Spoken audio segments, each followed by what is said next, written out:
Ole, he video tan chuan Dave ale Lucy te inbiakna tangin conversation kan en ho leang. Lucy chuan Dave an hena chuan, "Hi Dave, are you not going to school?"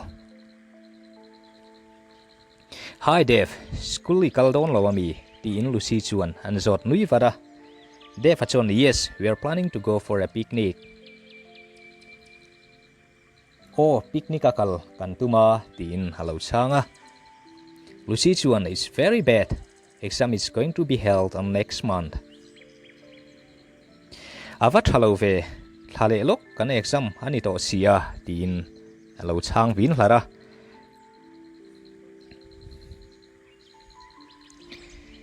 Lucy vek chuan, "Stop banking classes, Dave. Otherwise you'll get bad result."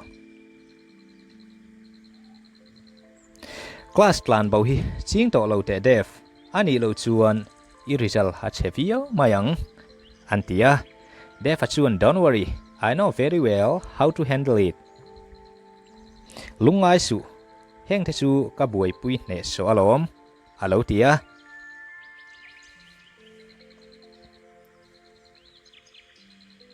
Lucy chuan, "Are you planning to do unfair means?"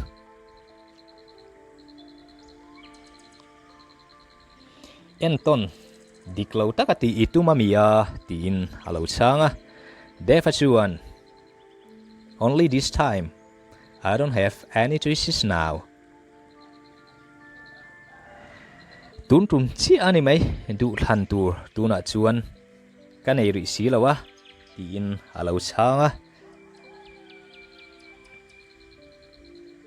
Lucy chuan, "You have so many options, but you don't wanna make good decision, that's it." Du than tur hinga lutuk ma se nang ma du than na dik isiam du lo ani kha nang man du than na dik isiam du lo ani kha tin halo changa. "It has been scheduled. I can't escape end of the moment, you know." Ruat fel vek to ania adon tre pa ka phat san ngot thei bik lo ti riat kha atia de fachuan.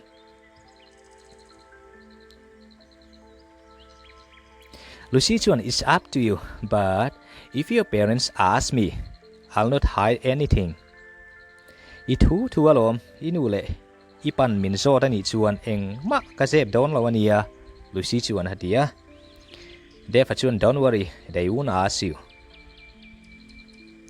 Lungai su an zot lawang che lau ti liam puata.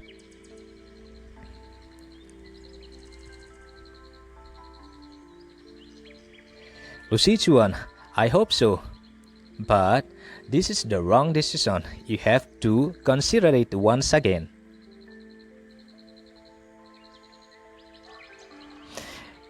Kabese ma se du thana diklo takani voi khatal ingai tu anon le angai ani anti rama. Dave chuan, "Lucy, I know you're worried about me. Thanks for that. But as I told you, I can't do anything in this moment." Lucy min ngai tu ati ka ria kalome ma se ka ril to che angin tun din huna chuan eng ma ka ti thei lawani anti nual raya.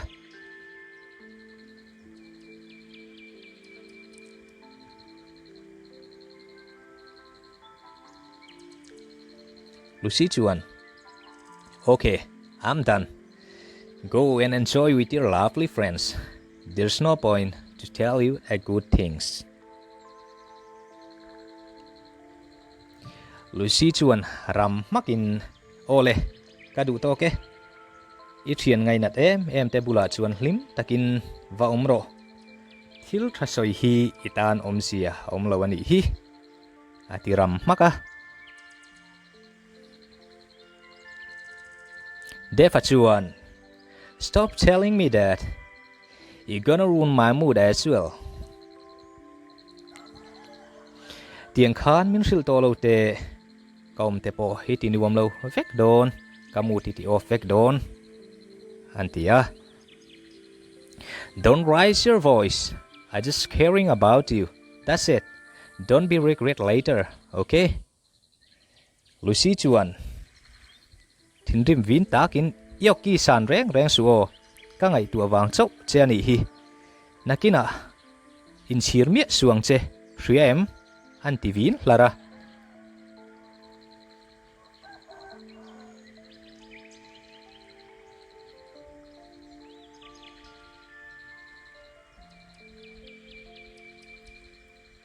You make me uncomfortable. Stop doing this.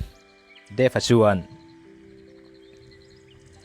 min ti phur lo fek ani tiang hian ti lo te du tok to te antia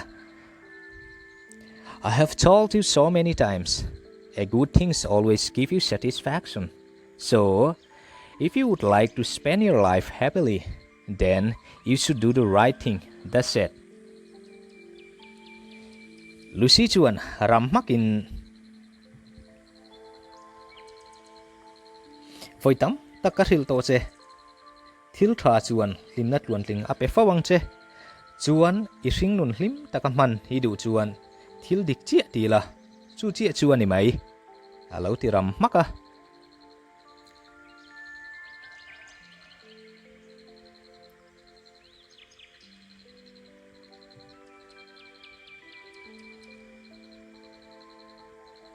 Defa chuan nui sang okay, I got it.